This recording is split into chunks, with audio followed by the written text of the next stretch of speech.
Greetings. The subject of this video is what happens when you take the axiom reality is real to be true.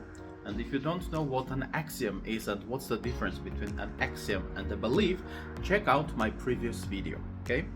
So when you take the axiom reality is real or existence exists as real, you enable yourself, you reinforce yourself, you make yourself you validate your thinking, and you set a very firm ground for your mindset and behavior and actions and destiny. Here's an example of the opposite so that we understand what this is. Suppose you say, no, reality is maybe a matrix, a hoax, I don't know, maybe some mysterious forces are just making us believe that this reality is real, but it's not in reality. So when you are in such amount of doubt, you cannot be sure where to go, what to do. You have no compass. Yes, there's no compass for you, and you're not sure where the north is, where the south is, how to move, etc., etc. Suppose you're a Christian, or you have those Christian beliefs that, well, God punishes bad things and bad stuff, so we saw that Sodom and Gomorrah were destroyed, and there was this flood which killed almost the entire mankind except for one family. The Tower of Babel, people were building that tower and God punished them. So how can you be sure that whatever you do will not make that God angry? How can you be sure that things that matter to you are not sinful or bad or just a hoax for which you can be punished? See, those mysterious and religious thoughts and ideas make you lost. They cover your intellect and your reason with the fog of doubt, self-doubt, and fear, and you just don't know what to do, where to go, what is okay and what is not okay. So that's why when you say that reality is real, you help yourself to put your foot on a firm ground based on which you can build your thinking, your behavior, and your life. You can improve the quality of your life. Otherwise, you're like, well, I don't know, I'm not sure what's right, what's wrong, is this even real? Imagine that you cannot even accept the fact that your parents are your parents, and you're like, well, I don't know, I need a DNA test.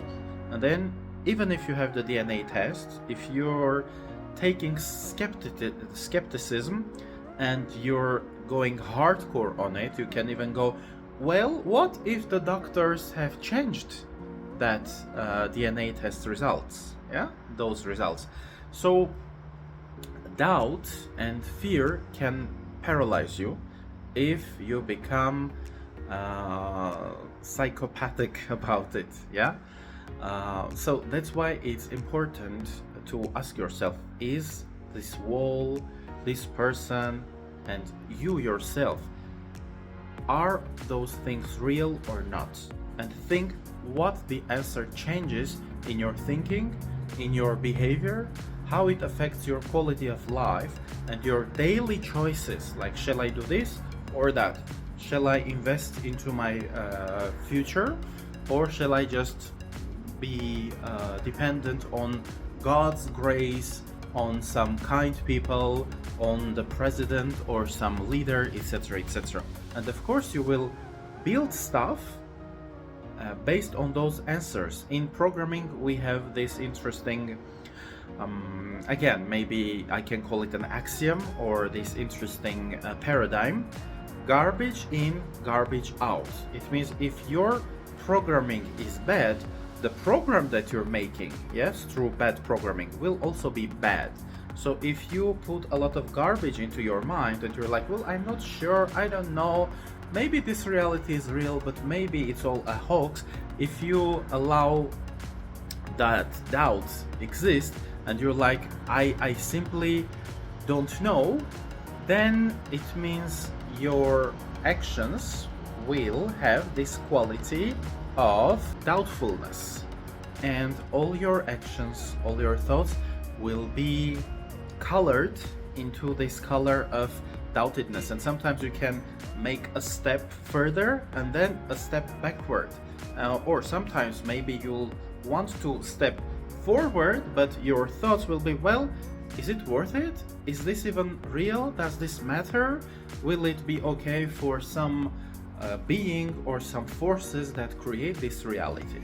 So be careful and don't fall for this trap, this mental and philosophical trap of doubt and ignorance. Of course, we should have healthy skepticism in the right context, and it's useful and it's good. We should have this thinking mind, yes, this analytical mind, and it's okay to question everything from time to time, but not always. And your mindset shouldn't be, well, I just don't know, maybe everything is fake.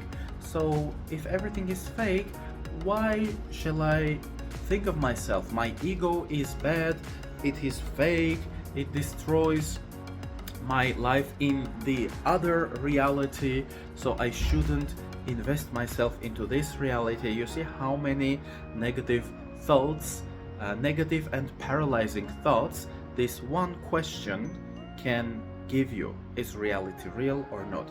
And how enabling, how powerful your answer can be for your own life if you say, okay, this reality is real and I have some ways to check it regularly. In the next video, we'll talk about those ways. Okay, how do I know? How do I check?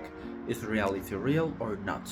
Okay, I want to hear your ideas. Yeah, if you find these videos useful, let me know. Okay, so like, comment, share, subscribe, and if you want to benefit from my paid lessons, feel free to do that. I teach English, French, philosophy, chess, sexuality, and a few other subjects.